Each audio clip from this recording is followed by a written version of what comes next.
आज हम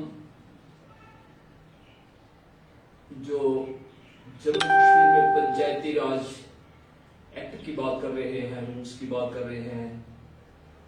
अभी सरकार ने यहाँ पर एक बहुत बड़ा अदारा जो लोकल सेल्फ गवर्नमेंट हुआ करती है उसका बहुत विस्तार किया है। धारा 370 हटने के बाद ये बड़ा काम सरकार ने यहाँ पर किया है। पंचायतें तो पहले भी बनती थी लेकिन वो सिर्फ नाम की ही हुआ करती थी। आज पंचायतों को काफी पावर्स दिए जा रहे हैं। अगर महात्मा गांधी जी ने भी कहा था, अगर गांव की डेवलपमेंट होती है, गांव का विकास होता है, तो सही मायने में वही विकास एक बड़ा मील का पत्थर साबित होगा। अगर हम गांव के इंफ्रास्ट्रक्चर को देखें, उसमें बहुत सी संभावनाएं हैं उसकी उन्नति के, और वो हमारी जीडीपी में बहुत बड़ा हिस्सा अदा कर सकते हैं, बहुत बड़ा रोल प्ले कर सकते हैं। जिसमें कई प्रकार की स्कीमें हैं, जहां रेन वाटर हार्वेस्टिंग है। अगर हम पानी को रोकते हैं, गांवों में हमारे पास इतनी संभावनाएं हैं कि हम अपने देश को सोने की चिड़िया बनाने में बहुत बड़ी भूमिका होगी। तो आज का हमारा विषय है conduct of business of panchayat. वैसे तो एक्ट रूल हर पंचायत में पड़ा है, सब देख कर उसको कर सकते हैं। हमारा मकसद सिर्फ इतना ही है कि हम इसको सिंपल लैंग्वेज में, एक साधारण लैंग्वेज में व्याख्यान कर रहे हैं इसका, एक्ट का, जिसमें हमने 7 एपिसोड पहले कर दिए। ये आज 8वां एपिसोड है। एक एक एपिसोड हम एक एक फंक्शन का ले रहे हैं, जिसमें पंचायत किस तरह से उसको इम्प्लीमेंट कर सकती है, लोगों की भागीदारी कैसी होगी, जो हमारे गांव के आम वोटर हैं, जो पंचायत के आम वोटर हैं, उनकी पार्टिसिपेशन कितनी होगी। और वो पंचायत तब तक कामयाब नहीं हो सकती जब तक पूरे गांव के जो वोटर्स हैं उनकी इन्वॉल्वमेंट पंचायत के साथ ना आए। तो ये एक लोकल सेल्फ गवर्नमेंट है और इसका कार्य जो है वो बड़े स्तर पर हो सकता है और देश की इकॉनमी में बहुत बड़ा बूस्ट आ सकता है अगर हमारी पंचायतें अच्छे से काम करेंगी। बहुत अच्छे लोग चुनकर आए हैं, जहां पर 33% महिलाएं भी पार्टिसिपेट कर रही हैं। महिलाएं कार्य में काफी प्रगति कर रही है। शेड्यूल कास्ट, शेड्यूल ट्राइब, हर वर्ग को प्रतिनिधित्व दिया गया है। तो आइए हम इसको एक सादा लैंग्वेज में आपके सामने थोड़ा सा बताएंगे कि पंचायत कैसे अपनी बैठक कर सकती है, उसमें सेक्रेटरी का क्या रोल होगा, सरपंच, पंच और नायब सरपंच का क्या रोल होगा। इसी प्रकार एक बैठक करने के लिए कौन कौन से नियम कानून है, तो उसके आधार पर ये चैप्टर 5 है अपने रूल का, एक्ट का चैप्टर 5 है। तो रूल का चैप्टर भी ये मेरे ख्याल में कंडक्ट ऑफ बिजनेस, ये 5 है। तो इसमें हम बड़े अच्छे तरीके से इसका अडॉप्ट कर सकते, जिसमें किसी को कोई शिकवा नहीं हो सकता। बहुत बार ये शिकवा रहता है कि मुझे पता नहीं था कि आज मैं आप बैठक रखती। तो एक सिस्टम है, सरकार ने इसमें एक रूल बना दिया है एक्ट के माध्यम से इसकी। तो आइए रूल की धारा 74 से लेकर 87 तक जो धाराएं हैं वो इस के बारे में बताई गई हैं कि इसमें हम कैसे कैसे कार्य कर सकते हैं। 74, इसमें 74 के अंतर्गत जो भी हमारे, चाहे वो पंच होगा, सरपंच होगा, या फिर ब्लॉक डेवलपमेंट काउंसिल के चेयरमैन होंगे, या किसी भी स्तर पर, उनको सबको फॉर्म 4 पर एक शपथ लेनी है। जब तक वो शपथ नहीं लेंगे तब तक उनको उनका जो पद उनको मिला गया है, पंच है, सरपंच है, या कोई पंचायती अदालत का मेंबर है, या बीडीसी का चेयरमैन है, तब तक वो मान्य नहीं होगा जब तक वो शपथ पत्र नहीं हस्ताक्षर करेंगे। तो सब शपथ पत्र हस्ताक्षर करने के बाद, ये बहुत जरूरी है, और उसके बाद ये पहली बैठक से पहले होगा। और 74(2) के अंतर्गत, ये 74(1) के अंतर्गत उनको शपथ लेना है, 74(2) के अंतर्गत उनको शपथ पत्र जो है ये सब सेक्रेटरी के पास जाएंगे। पंचायत का है, पंचायती अदालत का है, तो सेक्रेटरी पंचायत के पास चले जाएंगे। ब्लॉक डेवलपमेंट काउंसिल का है तो ब्लॉक डेवलपमेंट ऑफिसर के पास चले जाएंगे, क्योंकि ब्लॉक डेवलपमेंट ऑफिसर बीडीसी का मेंबर सेक्रेटरी। तो इस प्रकार ये जो शपथ वाला पत्र है, ये एक फाइलिंग हो जाएगी इसकी दोनों स्तर पर। पंचायती अदालत का बाहर भी रहेगा और ब्लॉक वाला बीडीओ साहब के पास रहेगा। फिर 74 की तीसरे पार्ट में क्या आता है, उसमें पहली बैठक जो पंचायत की होगी, उस बैठक की अध्यक्षता ब्लॉक डेवलपमेंट ऑफिसर करेंगे। और ब्लॉक डेवलपमेंट ऑफिसर अपने ब्लॉक की जितनी पंचायतें हैं, अपनी सुविधा अनुसार वो तिथि एक फिक्स करेंगे। उस दिन वहां उनकी अध्यक्षता रहेगी, और उनकी अध्यक्षता में पहला कार्य जो होगा वो सर्वप्रथम नायब सरपंच को चुनने का कार्य होगा। सरपंच जी तो पहले चुने जा चुके हैं, उन्होंने डायरेक्ट वोटिंग उनकी हुई है। तो जो नायब सरपंच हैं वो नायब सरपंच पंचों में से चुने जाएंगे। उसमें वोटिंग भी हो सकती है, उसमें सर्वसम्मति से भी निर्णय हो सकता है। जो भी अपने नायब सरपंच चुने जाएंगे तो उनका चयन वहां पर होगा। उसके बाद 75, धारा 75, ये पंचायत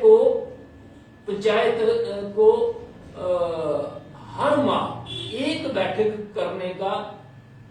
करनी ही है। उन्होंने इसमें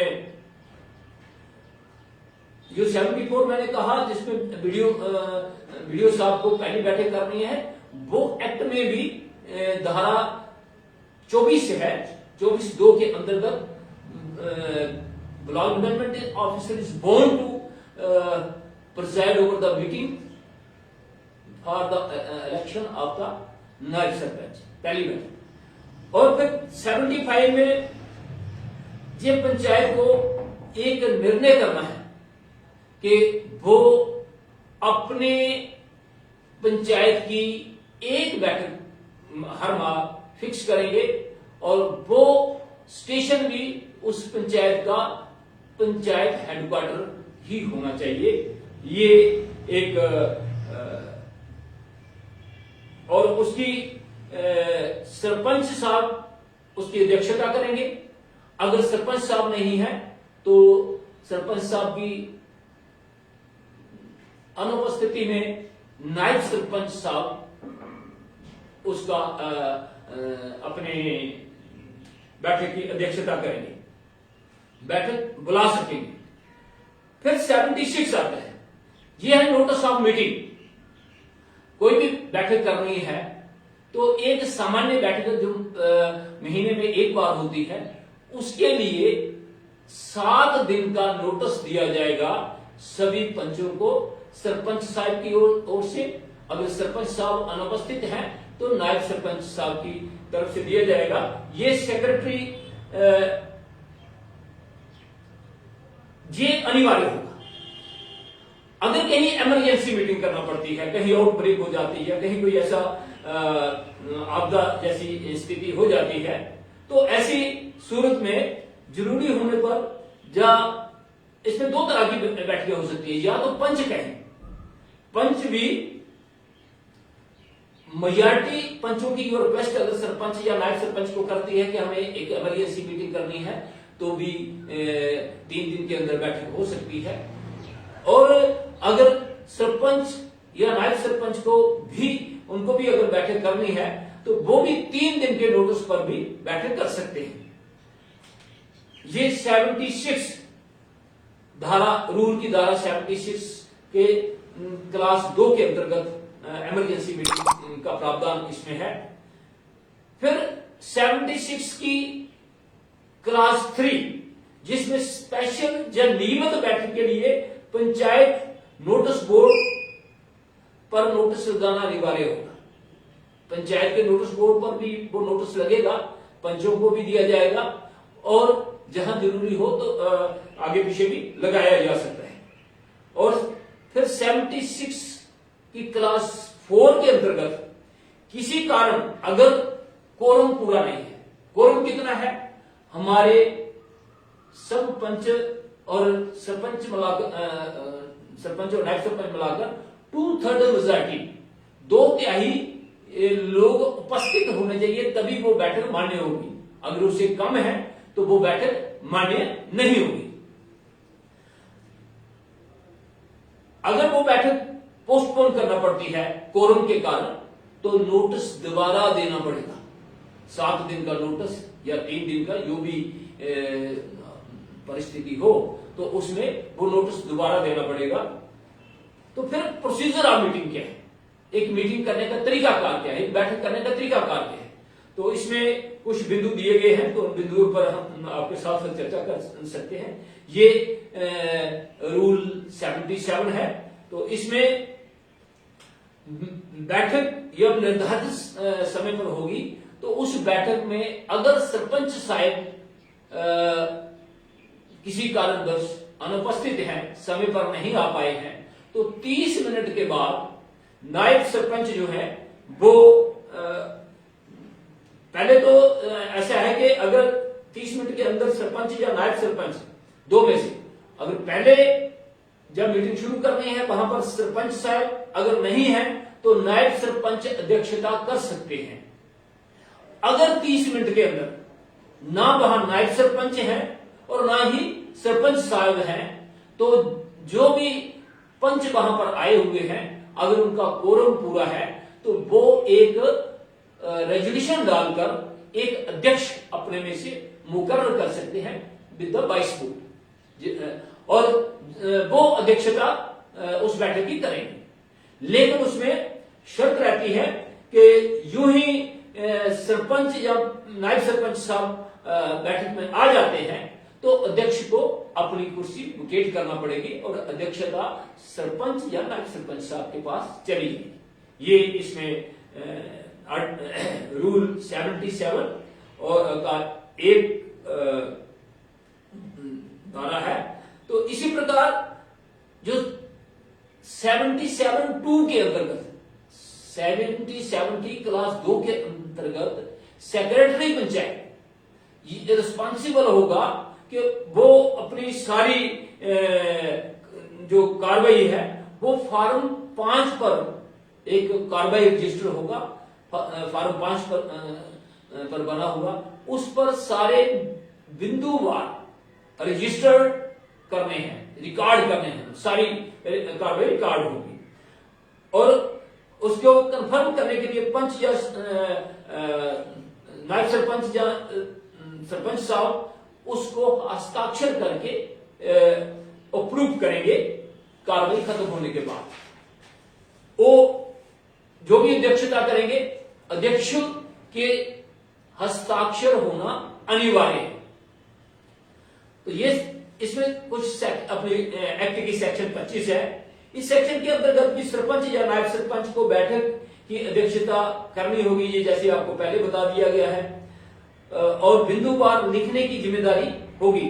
ये लिखना सेक्रेटरी को है, लेखन लिखवाने की जिम्मेवारी जो भी बैठक की अध्यक्षता कर रहे हैं, ये उनकी रिस्पॉन्सिबिलिटी होगी। और सेक्शन 25 एक्ट की सेक्शन 25 के 2 के अंतर्गत, क्लास 2 के अंतर्गत सरपंच को जरूरी जिम्मेदारी होगी कि आर्थिक और प्रशासनिक देखभाल करना, आर्थिक तौर पर भी जो फंड मैनेजमेंट है उसका भी कंट्रोल करना, देखना, प्रशासनिक सरपंच की अनुपस्थिति में ये सारा कार्य नायब सरपंच को देखना पड़ेगा। और इसके बाद धारा रूल 77 की क्लास 3 के अंतर्गत सेक्रेटरी पंचायत को सभी जितने भी सरकार के आदेश होंगे, निर्देश होंगे, वो सरकार के हो सकते हैं, जिला परिषद के हो सकते हैं, ब्लॉक डेवलपमेंट काउंसिल के हो सकते हैं, बीडीओ साहब के हो सकते हैं,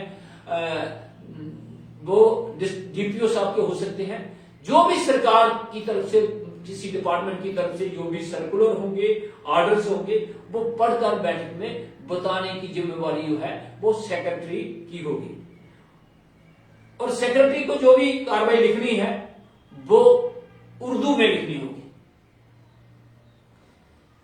77 रूल के क्लास 4 के अंतर्गत जो भी विकास कार्य वहां पर चल रहे हैं, उनकी क्या स्थिति है, उनका कितना खर्च हुआ, उनका वो सारी जानकारी सेक्रेटरी पंचायत को, पूरी पंचायत को देना अनिवार्य होगी उस बैठक में। फिर 77 की क्लास 5 के अंतर्गत कोई भी आर्थिक अनुबंध होगा, कोई एडमिनिस्ट्रेटिव अप्रूवल है किसी काम की, उसका कोई निर्णय है, तो ये सारा भी उसी बैठक में रेजोल्यूशन में लाना पड़ेगा। ये सेक्रेटरी पंचायत का काम होगा। और 77(6) के अंतर्गत दूसरे बिंदु, कोई एजेंडा में पॉइंट नहीं आए हैं, जो एजेंडा तैयार किया गया था, अभी उसका बताएंगे कि किस तरह से एजेंडा तैयार करना है, तो वो बिंदु भी चर्चा में लाया जा सकता है सर्वसम्मति से। तो फिर 78 की क्लास 1 है, कोई भी पंच किसी बिंदु पर या रेजोल्यूशन चर्चा के लिए रखना चाहेंगे, उनके अंतर्गत मान लो सरपंच साहब ने बैठक बुलाई है और कोई पंच है वो चाहते हैं कि हम इस बिंदु पर चर्चा चाहते हैं, तो उनको भी 7 दिन पहले नोटिस देना पड़ेगा सेक्रेटरी पंचायत को कि ये हमारा बिंदु जो है एजेंडा में शामिल करना है। और 78 की क्लास 2 के अंतर्गत सेक्रेटरी पंचायत सरपंच या नायब सरपंच के अप्रूवल के बाद एजेंडा तैयार करेंगे कि एजेंडा में कौन कौन से बिंदु रहेंगे। इसी प्रकार 78 में, जैसे मैंने आपके साथ पहले बात की है कि जो कोरम है हमारा, जो पंचायत का कोरम है, वो 2/3 मेजॉरिटी उसमें होना अनिवार्य है, जिसमें सरपंच और नायब सरपंच भी सम्मिलित होंगे। ये एक वैधानिक बिंदु है, क्योंकि इसमें अगर कोई कोरम पूरा नहीं है तो वो बैठक में अगर कोई निर्णय करते हैं तो वो निर्णय गलत होगा, वो मान्य नहीं होगा। धारा 79 reconsideration of decision by A panchayat.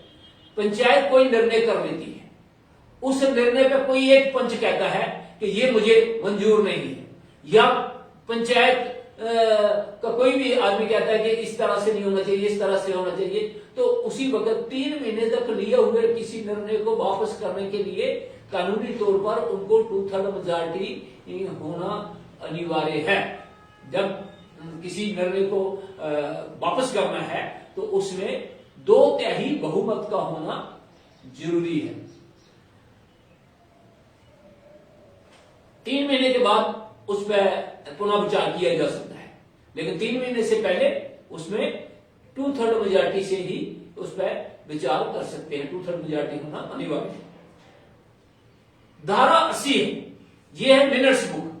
Minutes book जो ही मैं आपको कह रहा था, जिसको कार्रवाई रजिस्टर भी हम कहते हैं लोकल लैंग्वेज में, और कार्रवाई रजिस्टर फॉर्म 5 है सी एक्ट में, तो फॉर्म 5 के अंतर्गत बनाया जाता है।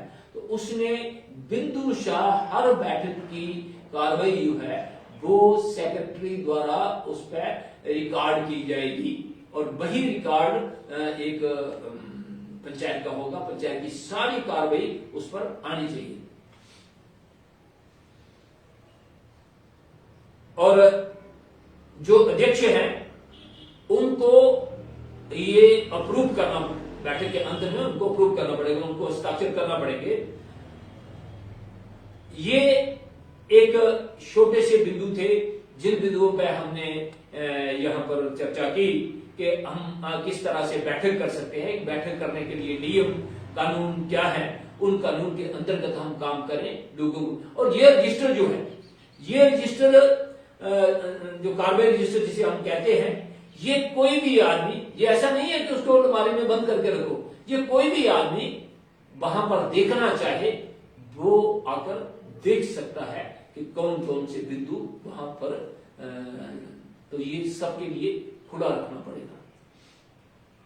अब आता है धारा 81 इसके अंतर्गत procedure for removal of sarpanch और नायब सरपंच। अब किसी सरपंच या नायब सरपंच को निकालने का भी एक्ट में प्रावधान है। तो उसमें क्या है सिस्टम रहेगा, तो सेक्शन 7 के अंतर्गत 2/3 पंचों द्वारा लिखित 2/3 मेजॉरिटी में पंच जो है लिख कारणों सहित, क्या कारण है, क्या क्यों निकालना है, सरपंच या नायब सरपंच के विरोध में नोटिस दस्ती कम से कम 2 नोटिस पर हस्ताक्षर जो है वो 2/3 मेजॉरिटी के होने चाहिए जो नोटिस देना है। और नोटिसों पर कारण भी लिखना है कि किस कारण से आप सरपंच के खिलाफ हैं या नायब सरपंच के खिलाफ हैं। अगर आप उसको रिमूव करना चाहते हैं तो उसके लिए 2/3 पंचों को एक नोटिस देना पड़ेगा और वो नोटिस कम से कम 2 पंच दस्ती सेक्रेटरी पंचायत को हैंड ओवर करेंगे। और सेक्रेटरी पंचायत ये मोशन या नोटिस सरपंच या नायब सरपंच के आगे रखेगा और उसके बाद सेक्रेटरी पंचायत बैठक की तैयारी करेगा जो 10 दिन से पहले और 20 दिन के बाद नहीं होगी। सेक्रेटरी पंचायत को वो मोशन जो है वो सरपंच या नायब सरपंच के सामने लाना होगा और बैठक की तैयारी करनी होगी। बैठक की तैयारी जो है वो 10 दिन के बाद, 10 दिन से पहले नहीं होगी, 10 दिन के बाद और 20 दिन से पहले नोटिस रिसीव करने के बाद, तो वो बैठक की तैयारी सेक्रेटरी पंचायत करेगा और बीडीसी चेयरमैन को ठीक समय पर बैठक की जानकारी देने के लिए जिम्मेदार होगा। जो ब्लॉक डेवलपमेंट काउंसिल के चेयरमैन है, ये उनकी अध्यक्षता में बैठक होगी ऐसी, और उस बैठक की जानकारी समय रहते ब्लॉक डेवलपमेंट काउंसिल के चेयरमैन को देना सेक्रेटरी पंचायत का काम होगा। फिर 81 की धारा 2 के अंतर्गत बीडीसी चेयरमैन मोशन को पढ़ेगा जो सेक्रेटरी पंचायत को पंचों द्वारा दिया गया है, तब वह चर्चा के लिए रखेगा और चर्चा के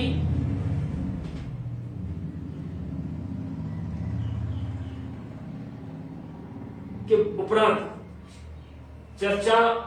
पहले तो वो चर्चा पर रहेगा, उसमें जो इल्जामात लगाए गए होंगे उस पर चर्चा होगी, फिर उस पर सरपंच या नायब सरपंच जो है वो उसका जवाब भी देगी, उनका जवाब भी अनिवार्य, वो जवाब भी देंगे और उसके बाद फिर वोट के लिए रखा जाएगा। फिर एक धारा रूल की 81 की क्लास 3 के अंतर्गत बीडीसी वोटिंग का रिजल्ट की घोषणा करेगा।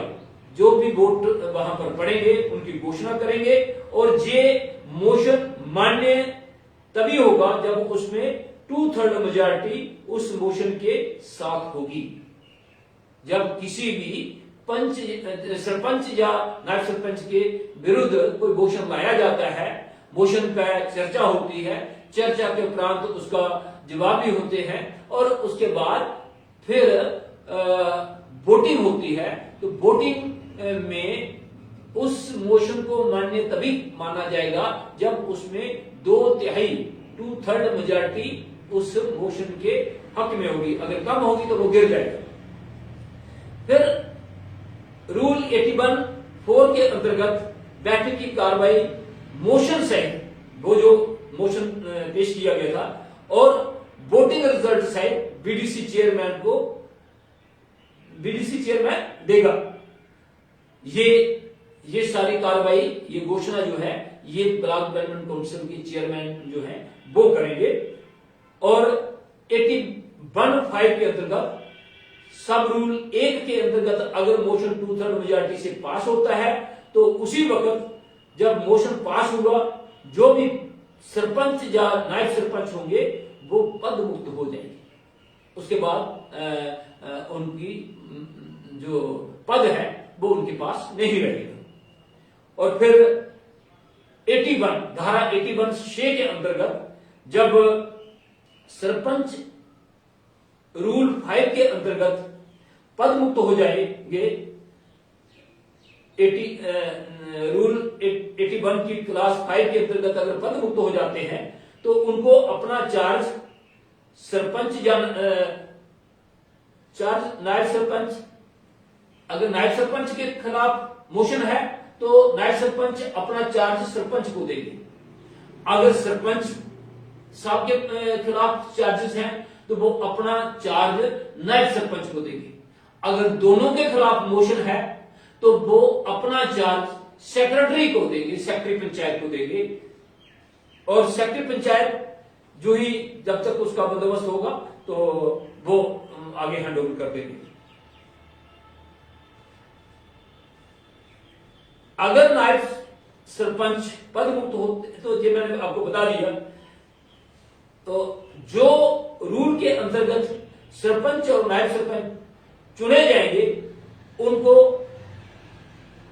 सौंपेगा। यदि जो सेक्रेटरी के पास जितना भी वो चार्ज रहेगा, जो रूल के अकॉर्डिंग जो भी नया आदमी चुना जाएगा उस नए आदमी को पंच होगा, नायब सरपंच होगा। नायब सरपंच एक निकल गया तो हो सकता दूसरा बने, तो दूसरे नायब सरपंच को दिया जा सकता है। वो फिर उसी उसका तरीकाकार वही रहेगा। वो ब्लॉक डेवलपमेंट ऑफिसर की अध्यक्षता में वहां बैठक होगी, वो फिर नायब सरपंच चुनेंगे। तो सेक्रेटरी साहब उस चार्ज को उनको देने का जिम्मेवार होगा। अब कुछ ड्यूटीज हैं बताई गई है जहां पर जो चिन्हित की गई है धारा 82 के अंतर्गत। पंचायत की बैठक करना और अध्यक्षता करना, ये सरपंच और नायब सरपंच दोनों की ड्यूटी है। इसमें सरपंच साहब हैं तो वो करेंगे, अगर सरपंच साहब नहीं है तो नायब सरपंच करेंगे। बैठक की अध्यक्षता करना, बैठक की कार्रवाई सुचारू चलाना, पंचायत की आर्थिक गतिविधि जो भी लेन देन है, प्रशासनिक गतिविधि और पंचायत के नोटिस में लाना, जब जहां कोई डिफेक्ट हो उसको ठीक करवाना। पंचायत की स्टाफ, जो भी पंचायत के स्टाफ है तो उनसे काम लेना और उन पर कंट्रोल रखना, ये उनका कार्य होगा। पंचायत के रेजुलेशन पास किए हुए कार्य करवाना, जो भी रेजुलेशन पास हो गया उस रेजुलेशन में जो भी करारदाद पास की उस करारदाद को इम्प्लीमेंटेशन करवाने की जिम्मेवारी भी सरपंच साहब या नायब सरपंच साहब की होगी। तो हर प्रकार से रजिस्टर जो रूल के अंतर्गत होंगे उनका पूरा करवाना। जितने भी रूल के अंतर्गत रजिस्टर्ड हैं उन रजिस्टरों को पूरा करवाना, जिस भी अपने स्टाफ मेंबर द्वारा करवाना हो। पंचायत द्वारा लगाए गए टैक्स, लेवी, फीस पंचायत जो लगाए गए हैं उनका कलेक्शन करना। अगर कोई डिफॉल्टर है तो उनका केस बनाकर कलेक्शन के लिए डिस्ट्रिक्ट पंचायत ऑफिसर को भेजना। सभी विकास कार्य करवाने का इंतजाम करना, को जितने भी विकास कार्य हैं उनको किस तरीके से करवाना है। एक्ट रूल के अंतर्गत आने वाले सभी कार्य जो बताए गए हैं करने होंगे, और जो भी सरकार द्वारा कोई सर्कुलर, कोई ऑर्डर पास किए जाते हैं तो उनको भी इंप्लीमेंटेशन करवाना। कोई भी आपदा, महामारी, बाढ़ या कोई और इमरजेंसी हो, उसका कार्य प्रायोरिटी पर लेना। और 83 के अंतर्गत आता है रूल 83, फॉर्मेशन ऑफ कमेटीज। तो इसमें क्या होता है कि अलग अलग विभाग यो पंचायत के साथ मिलकर काम करेंगे, पंचायत के देखरेख में काम करेंगे, तो उसमें अलग अलग प्रकार की समितियां बनानी होंगी। तो उसमें पंच साहब रहेंगे, और पंच के साथ जो विभाग के लोग हैं उनको मिलाकर एक टीम बनाई जाएगी, समिति बनाई जाएगी, और एक पंच एक से ज्यादा समितियों में भी रह सकते हैं। प्रोफेशनल लोग जो विभाग के होते हैं उनको लिया जा सकता है। इसी तरह से सोशल ऑडिट भी होता है, सोशल ऑडिट की भी एक लोकल समिति बनती है। और रूल 84 की धारा 1 के अंतर्गत इसमें क्या है, रजिस्ट्रेशन बाय सरपंच और नायब सरपंच और ए पंच ऑफ द हल्का पंचायत, रेजिग्नेशन रजिस्ट्रेशन, ये रेजिग्नेशन अगर कोई पंच, सरपंच या नायब सरपंच अपने पद से त्याग पत्र देते हैं तो उसका तरीकाकार क्या रहेगा। सरपंच या नायब सरपंच या पंच अपने पद से त्याग पत्र दे सकते हैं। ये त्याग पत्र डीपीओ साहब को दस्ती या रजिस्टर्ड पोस्ट से भेज सकते हैं, मगर ये त्याग पत्र सेक्रेटरी से टेस्ट होना चाहिए। जो भी त्याग पत्र देना है दे सकते हैं, वो दस्ती भी डीपीओ साहब को दे सकते हैं, डिस्ट्रिक्ट पंचायत अफसर को। अब वो उस पोस्ट का नाम बदल दिया गया है, इम्प्लीमेंटेशन में आ जाएगा, असिस्टेंट कमिश्नर पंचायत। तो अब तक तो हम डीपीओ कहते आए हैं, अभी तक डीपीओ ही चल रहा है, तो हम अभी वही बोल रहे हैं। जो ही पद फिक्स हो जाएगा तो हम उसी तरह से बोलना शुरू कर देंगे। तो ये त्याग पत्र जो देना है, ये त्याग पत्र सेक्रेटरी से टेस्ट करवा के देना होगा डिस्ट्रिक्ट पंचायत अफसर को। और ये त्याग पत्र देने को के बाद वे अपने पद से मुक्त माने जाएंगे। जो ही त्याग पत्र दे दिया, सेक्रेटरी पंचायत से टेस्ट करवा के हैंडओवर कर दिया, तो वो अपने पद से मुक्त माने जाएंगे। और उसके बाद तुरंत उनको धारा अपने रूल 84(2) के अंतर्गत जो भी व्यक्ति त्याग पत्र देकर पद मुक्त होंगे उनको तुरंत अपना चार्ज देना होगा। सरपंच या नायब सरपंच वो एक दूसरे को दे सकते हैं। सरपंच त्याग पत्र दे तो नायब सरपंच को दे सकते हैं, नायब सरपंच दे तो सरपंच को दे सकते हैं, पंच अगर दे तो वो सरपंच या नायब सरपंच जो भी हो उनको दे सकते हैं। तो ये चार्ज अगर लेने वाला वाहन नहीं है होगा तो ये चार्ज सेक्रेटरी पंचायत को देंगे, और सेक्रेटरी जितनी जल्दी होगा वह ये चार्ज उस व्यक्ति को देगा जो भी उसके लिए मान्य होंगे। पंच के केस में भी ऐसा ही होगा, जो पंच करेंगे पंच को भी अपना इसी तरह से करना होगा। अब रूल 84(a) के अंतर्गत constitution of panchayat advisory committee, सरकार ने भी अपनी सलाहकार समिति का गठन किया गया है। तो उसमें कुछ अधिकारी रखे गए हैं, ये सरकार के स्तर पर है। फाइनेंशियल कमिश्नर रेवेन्यू उसके चेयरमैन है, डिप्टी कमिश्नर कंसर्न डिस्ट्रिक्ट के जो है वो मेंबर हैं। इसी तरह से रजिस्ट्रार कोऑपरेटिव सोसाइटी वो मेंबर हैं, और deputy commissioner central with financial commissioner revenue के साथ जो होते हैं वो मेंबर सेक्रेटरी हैं। तो ये रूल 86 के अंतर्गत appointment of other servant of panchayat से जो भी पंचायत स्टाफ रखना चाहे, अपनी इनकम उनके पास है, बजट में प्रोविजन है, तो बजट के प्रावधान के अंतर्गत पंचायत अपने पंचायत में नई पोस्ट क्रिएट कर सकती है या खत्म कर सकती है। अगर पोस्ट कोई खत्म करनी है तो खत्म भी कर सकती है, और सैलरी और अलाउंस फिक्स कर सकती है। ये पंचायत के दायरे इख्तियार में आएगा रूल 86 के धारा 1 के अंतर्गत। अब क्लास 2 के अंतर्गत 86 की क्लास 2 है, पंचायत समय समय पर अपने कर्मचारियों की ड्यूटी लगा सकती है, निर्धारित कर सकती है, बदल कर सकती है, क्या ड्यूटी देनी है, क्या काम देने के लिए, वो समय समय पर पंचायत उसके लिए पावर रखती है। और क्लास 3 86 की क्लास 3 है, पंचायत अपने कर्मचारियों की सैलरी सहित सूची तैयार करेगी, जिसमें नाम, पद, सैलरी, अलाउंस लिखे होंगे, तो एक रजिस्टर भी तैयार करेगी, तो जिसमें सारा विवरण जो दिया होगा। क्वालिफिकेशन ऑफ द स्टाफ की क्या क्वालिफिकेशन रहेगी, तो पंचायत द्वारा निर्धारित शिक्षा के अनुसार ही स्टाफ की भर्ती होगी। जो भी जिस तरह का उनको स्टाफ रखना है उस तरह की उनकी शिक्षा होना जरूरी है।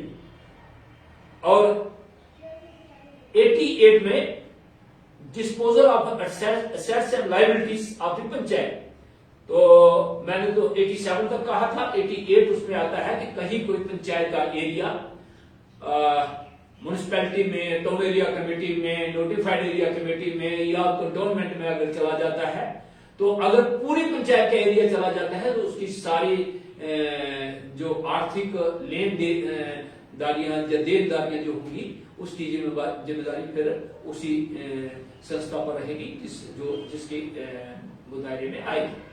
अगर थोड़ा पोर्शन आता है तो फिर प्रोपोर्शनेट उसके जो आर्थिक जो होंगे वो सौंपे जाएंगे और बाकी रहेंगे जितनी पॉपुलेशन के हिसाब से। तो ये कुछ था छोटा मोटा कि हम अपने पंचायत में किस तरह से एक सुचारू ढंग से बैठक कर सकते हैं, उसके नियम कानून क्या है, इसके आधार पर किसी भी आदमी को कोई गिला शिकवा नहीं रहेगा, हर व्यक्ति अपनी बात रख पाएगा, हर बिंदु पर चर्चा होगी और पंचायत का जो निर्णय होगा वो सर्वोपरि होगा। तो ये आज का हम ये एपिसोड यहाँ खत्म होता है। तो अगले एपिसोड में हम आपको बताने जा रहे हैं, जो मोस्ट प्रोबेबली नेक्स्ट संडे को ही होगा, अगर कहीं कोई इमरजेंसी नहीं होगी, नेक्स्ट संडे को 5 बजे, तो उसमें एडमिनिस्ट्रेशन ऑफ पंचायत फंड की एडमिनिस्ट्रेशन, पंचायत फंड को कैसे जनरेट करना है, उसको रख रखाव क्या करना है, खर्च कैसे करना है, उसका सारा सिस्टम जो एक्ट के और रूल के अंतर्गत बताया गया है उस पर चर्चा करेंगे, वो बताने का प्रयास करेंगे। और साथ ही फिर अगर ये छोटा सा है वो बड़ा लंबा नहीं है, उसके साथ ही बीडीसी ब्लॉक डेवलपमेंट काउंसिल की फॉर्मेशन कैसी होती है उस पर चर्चा करेंगे।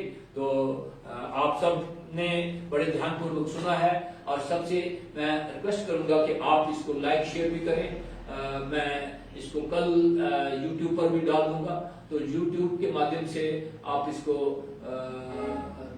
सब्सक्राइब जितना जल्दी करेंगे तो हम इसके साथ साथ फेसबुक के साथ साथ YouTube पर भी इसको लाइव दिखाने का प्रयास करेंगे।